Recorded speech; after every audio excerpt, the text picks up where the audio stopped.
What's going on, everyone? So, a lot of talk about, are the Lakers going to get guards? Are they going to get centers? What direction are they going to go? Get reports that one report's like, oh, they're going to go for a center. And then next reports are like, no, they're going for guards. They're prioritizing guards. They're prioritizing out on the perimeter. But Anthony Davis, he wants a center. And in all honesty, right, like, unless you get a Miles Turner or a Walker Kessler, who else really is a priority at the center position, right? Like, obviously, if you can get Miles Turner or Walker Kessler, you do that immediately. And based on the reports, Lakers have been very active in trying to acquire Walker Kessler, and it seems like Lakers are very active in trying to get Miles Turner, right? So clearly they have those two guys as a priority if they can land either of them. But if they don't land Miles Turner or they don't land Walker Kessler, like, who is the fix and cure-all at the center position? And how much better is, how much better would like a Clint Capella be than like a Day'Ron Sharpe, right? And the reason that's important is because one guy's $3 million that you could just get and prioritize the perimeter. The other guy's $20 million, and you might not be able to get a perimeter guy, right? How big of the gap on this Lakers team, right? Not saying, Clint Capella, established vet, all that. I get that. But you got to think of the role he would play. You would have to think of the minutes he would play. You would think of like what they'd be looking from Clint Capella on this team compared to, his Rocket days, even in his Atlanta Hawk days, right? Now, I think if you can get somebody, do it, right? But I've always kind of maintained that I do believe that the perimeter is probably the most important thing. As long as, I'm not saying that you don't get a center. I'm just saying I think you could be okay with a serviceable center. Now, I want Kessler. I want Miles Turner. Those are kind of, exceptions to the rule, right? Those are two guys that you make the exception for because they can elevate this team enough to justify that. And guys that can impact both sides of the floor and the roles that they would play compared to some of these other guys, I think would be more prominent, would be more significant. So I do think that they're two guys that could really kind of change the landscape for the Lakers. But beyond that, again, like, who is it? Right? Like, Jonas Valanciunas and Nikola Vucevic, for example.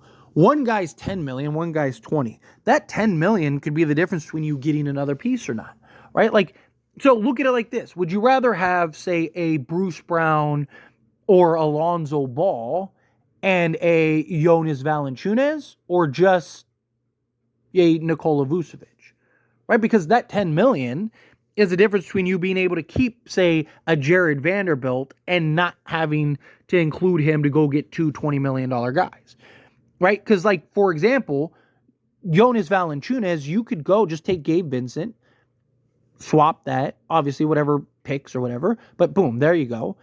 And then a Bruce Brown or Alonzo Ball, you could take Rui, Jalen Hood-Schifino, and, Christian Wood, and boom, there's that other guy. But if you get a Nikola Vucevic, let's say, you're trading Rui, Jalen Hood-Schifino for him, right? And then now, let's say you want a Bruce Brown, well, now you'd have to go and send out probably Jared Vanderbilt or a Max Christie to match salaries, right? So those are the kind of things that could be a difference, right? And then also not just that, how much more, like, would Nikola Vucevic, who I think is the better player, don't get me wrong, but is he $10 million more to this team? Or another piece more to this team than a Jonas Valanciunas? I think Valanciunas would be fine. Comes in, be your backup center, slot in, give you a double-double in limited minutes on a night, right? Neither him nor Vucevic play any good defense. Right? Like, again, who else is there? Who else are you bringing in, right? Like, Day'Ron Sharpe, right? Doesn't really give you much on the offensive side, right? But defensively, he's shown the ability slightly to stretch the floor. He's 23. He's a bit of a project, but he's a more proven project. He's a guy that can have an impact now. Clint Capella, again, $20 million. Would you rather have Jonas Valanciunas and, again, a Bruce Brown or Lonzo Ball, or would you rather have a Clint Capella?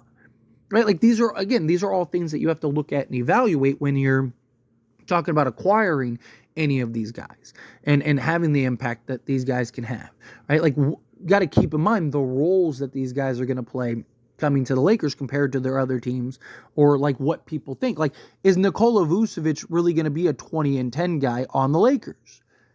Probably not, right? Now, that doesn't mean he's going to be like a 8 and 5 guy. No, the rebounding's still probably going to be there, but the scoring, right? Like, how many field goal attempts is he going to have, right? Like, he's probably going to be closer to a 15, and maybe he does. Maybe he is still a 20 and 10 guy, right? But Lakers have other needs besides just the center spot. So I don't hate the idea of, like looking at it as, hey, let's prioritize the perimeter, because those are kind of more of where we want the higher end guys rather than the center spot.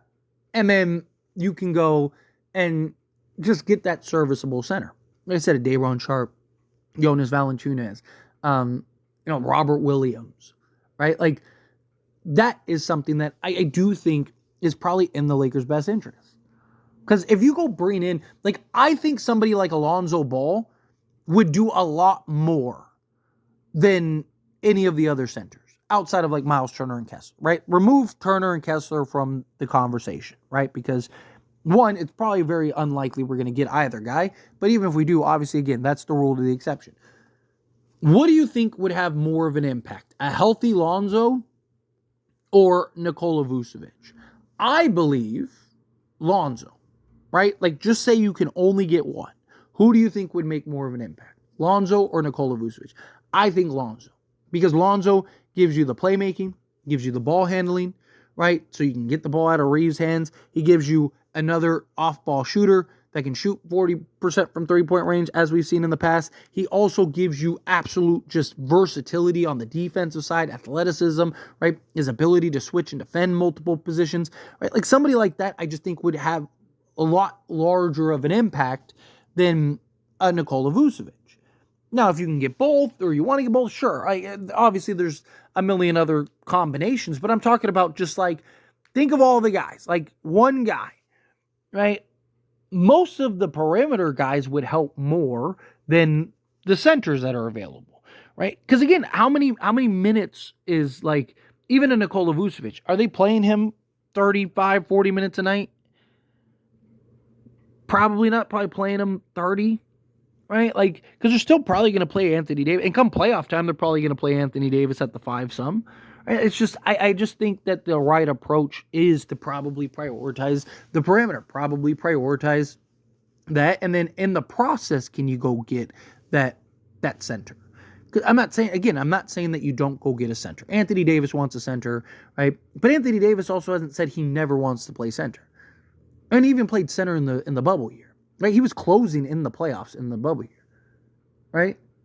He just wants a center so he doesn't have to play the center spot full time, right? Like, so if you can get a guy that can slot in, come in and play, and not have to be your center, and AD doesn't have to be your center 40 minutes a night, then AD's happy, everyone's happy, you still got that, and now you got the perimeter depth and the perimeter help. I still think that that's the right approach. I still think that that's the correct direction to take. But anyway, as always, this is the discussion. I pass the question on to you. Let me know your thoughts and opinions down in the comments below.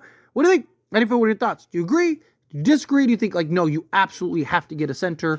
However you feel, whatever your thoughts are, I'd love to hear it out of the way. So let me know down in the comments below.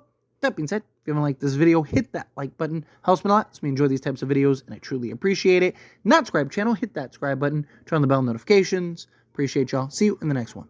Thank you.